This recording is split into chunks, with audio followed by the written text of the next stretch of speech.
एक vitrified tile बनाने के लिए ball clay, potash feldspar, china clay जैसी और भी दूसरी रॉ मटेरियल्स की जरूरत होती है। सबसे पहले सभी रॉ मटेरियल्स के मिक्स का वेट करते हैं। वेट लेने के बाद रॉ मटेरियल को कन्वेयर बेल्ट से बॉल मिल में भेजते हैं, जहां इसे ग्राइंड किया जाता है।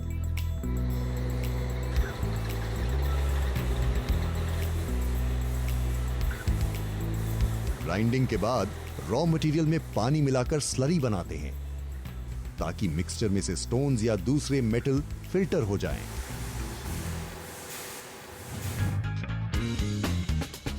इसके बाद स्लरी की ड्राइंग होती है।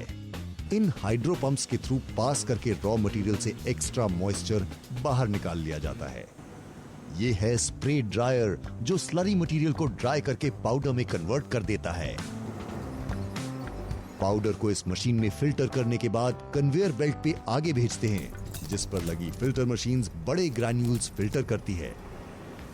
अब इस हाइड्रोलिक मशीन में पाउडर हाइड्रोलिक फोर्स से प्रेस किया जाता है और 60 बाय 60 सेंटीमीटर्स की टाइल्स बनाई जाती हैं।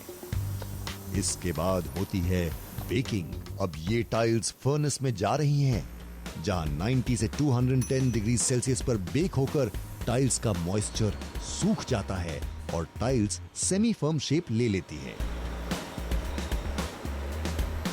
फिर एयर ब्लोअर से डर्ट हटाई जाती है। अब जब तक धूल नहीं हटाएंगे, टाइल्स कैसे चमकेंगी? आगे वाटर स्प्रे से टाइल्स को ठंडा ठंडा कूल करते हैं, क्योंकि गर्म टाइल पर प्रिंटिंग नहीं होती। यहां टाइल्स को एनगोब लिक्विड मटेरियल के फाउंटेन में 2 बार नहलाया जाता है। ये एक तरह का एडिसिव है।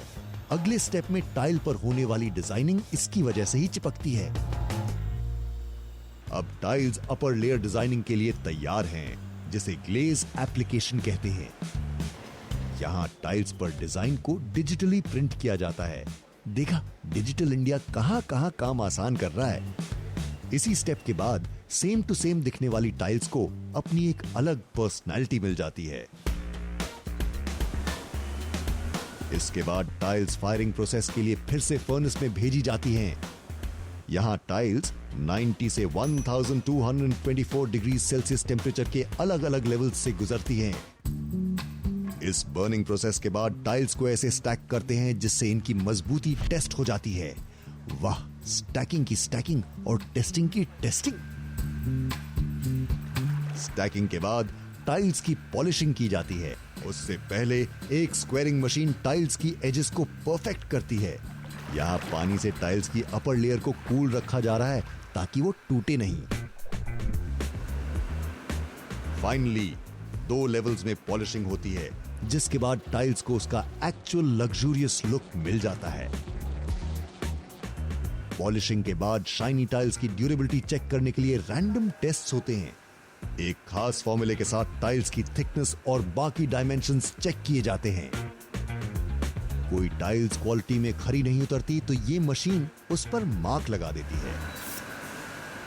अब क्वालिटी चेक में पास हुई टाइल्स पहुंचती हैं फाइनल पैकेजिंग के लिए। यहां एक मशीन ऑटोमेटिकली 4 टाइल्स को एक कार्टन में पैक